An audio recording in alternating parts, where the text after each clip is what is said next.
BrahMos air defence system Bharat Indonesia के बीच defence deal पर कहां तक पहुंची बात। इंडोनेशिया के राष्ट्रपति भारत के गणतंत्र दिवस समारोह में शामिल होने पहुंचे हैं। इस बीच दोनों देशों के बीच रक्षा सहयोग और टेक्नोलॉजी शेयरिंग पर चर्चा जारी है। ब्रह्मोस मिसाइल प्रणाली और अन्य रक्षा परियोजनाओं के लिए बड़े समझौते की संभावना है। इंडोनेशिया ने कॉन्फिडेंशियल क्लॉज पर सहमति व्यक्त की जो टेक्नोलॉजी चोरी को रोक सकेगा। इंडोनेशिया के राष्ट्रपति देश के गणतंत्र दिवस समारोह में शामिल होने के लिए भारत में पहुंच गए हैं। इसके साथ ही दोनों देशों के बीच डिफेंस डील को लेकर भी बातचीत भी जारी है।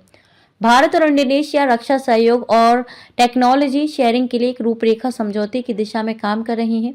ये डिफेंस डील सतह से सतह पर मार करने वाली मिसाइलों, एयर डिफेंस सिस्टम और पनडुब्बी निर्माण टेक्नोलॉजी के ट्रांसफर जैसी कई बड़े प्रोजेक्ट के लिए रास्ता खोल सकता है। ब्रह्मोस को लेकर होगा करार। हमारे सहयोगी सूत्रों ने कहा है कि बड़ा समझौता हाई लेवल टेक्नोलॉजी ट्रांसफर करने और हथियार सिस्टम के मिलकर उत्पादन के लिए एक विश्वसनीय और कानूनी आधार प्रदान कर सकता है।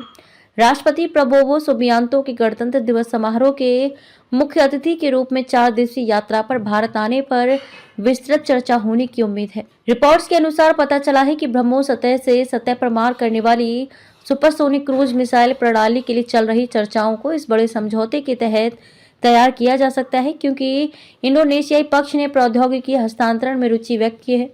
सरकार से सरकार के आधार पर रूस के लिए भी सुविधा की एक परत जुड़ जाएगी, जो ब्रह्मोस कार्यक्रम में बराबर का भागीदार रहा है। कॉन्फिडेंशियल क्लॉज पर सहमति। ईडी को पता चला है कि इंडोनेशिया ने ब्रह्मोस मिसाइलों की खरीद के लिए रूसी और भारतीय दोनों पक्षों के एक कॉन्फिडेंशियल क्लॉज पर सहमति व्यक्त की है, जो टेक्नोलॉजी की किसी भी चोरी को रोक देगा। सूत्रों ने बताया कि कम से कम 3 बड़ी परियोजनाओं पर चर्चा की जा रही है। इनमें ब्रह्मोस मिसाइल, प्राइवेट सेक्टर की कंपनी की तरफ से विकसित की जा रही वायु रक्षा प्रणाली और पनडुब्बी टेक्नोलॉजी में सहयोग शामिल है।